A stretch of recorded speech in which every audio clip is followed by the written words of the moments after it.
Chapter 2. When Namadaraka woke up, his dream had infused in him a determination to contact that Avaduta on physical plane. He wandered about, deeply meditating on the form he saw in his dream. At last he saw a yogi who was merciful and who transcended the dualities like joy and sorrow. Indeed, he was the same yogi who appeared in his dream. Namadaraka was thrilled to see him, and the hair on his body stood up on end. With a quivering voice, he hailed the Holy One thus: Lord, you are my father, mother, protector, teacher, and dispeller of fear. Whither are you going? It is my good fortune that you appear to me now. Fellow human beings flock around one only in time of his prosperity and desert him in times of misery. Only the holy ones come to his rescue when he is in distress. You are my all in all, and I am disillusioned with all worldly ties. I have realized the 5 miseries that afflict the mortals. I am one Namadaraka.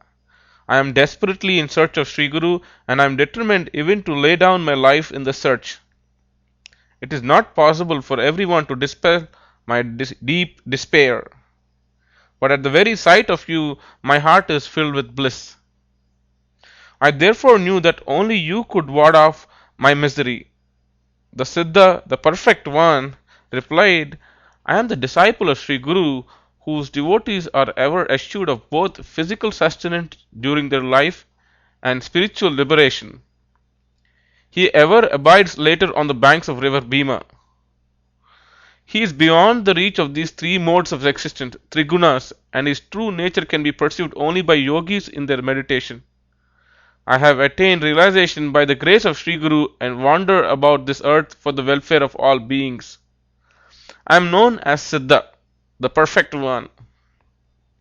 Namadaraka said, Lord, your teacher Sri Guru is indeed our ancestral deity. I have been serving him with faith and devotion.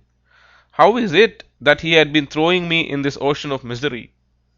The Siddha replied, My son, even when others are angry with us, the Guru ever protects us, his devotees. If indeed, as you say, he were ever to get angry with us, there is none who can protect us from his wrath. Even when an ordinary mortal of a Guru is angered, none can protect us.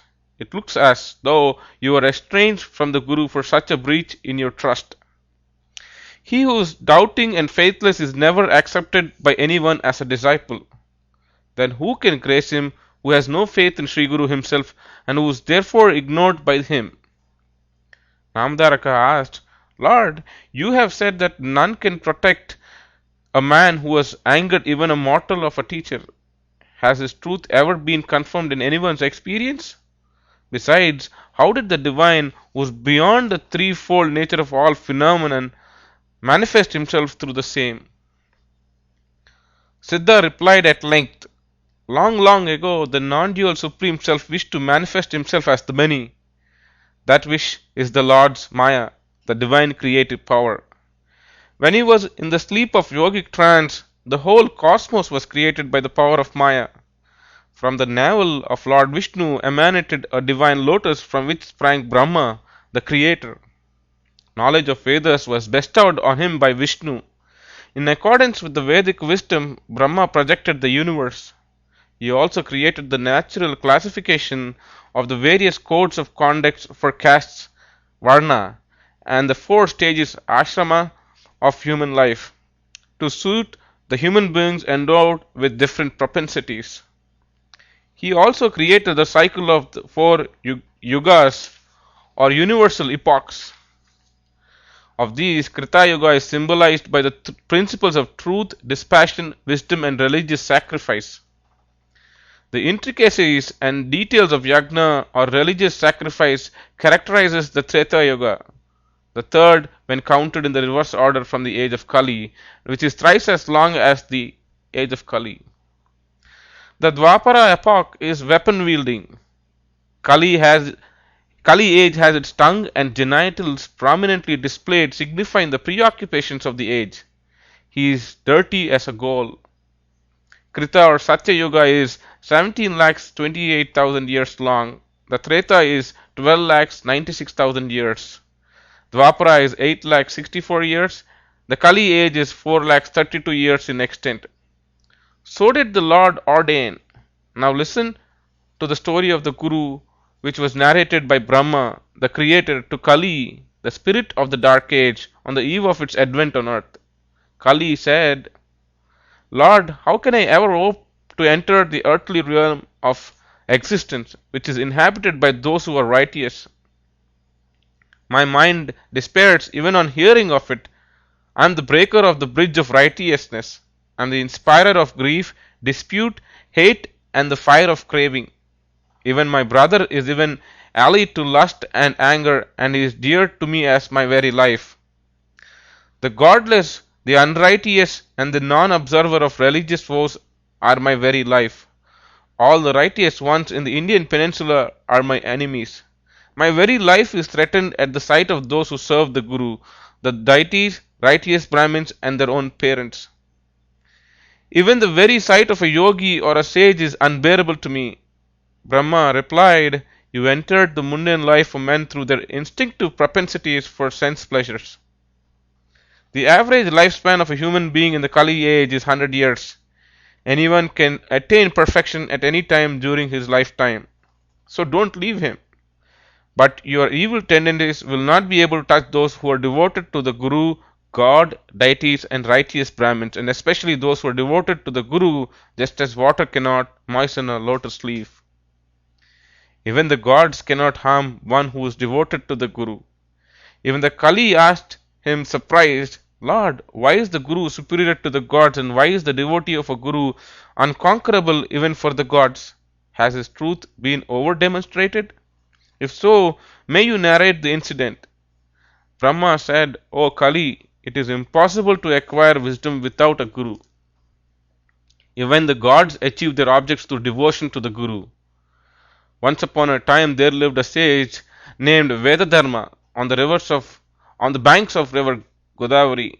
He had numerous disciples. Once he wished to test their devotion and said, My beloved disciples, I have burnt out a major portion of my previous sins through my austerity.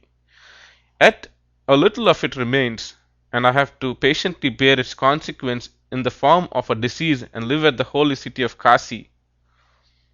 Who among you is willing to attend on me during that period? He who is willing has to wash my body every day and ward off flies, as I will have to suffer from severe leprosy. All the disciples were afraid and kept silent, but one of them, by name Deepaka, came forward and said, Oh, my Guru, no impurity should be allowed to impede you from attaining liberation.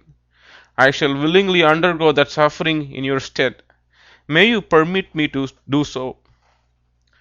No, my son, I alone shall suffer for my sins.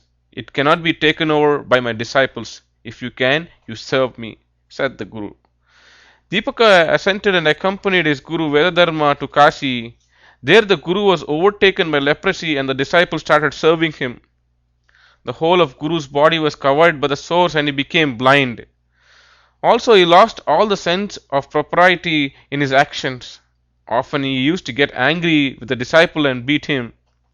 He used to demand food and service at odd hours, and he used to trouble Deepaka if he failed to furnish the same.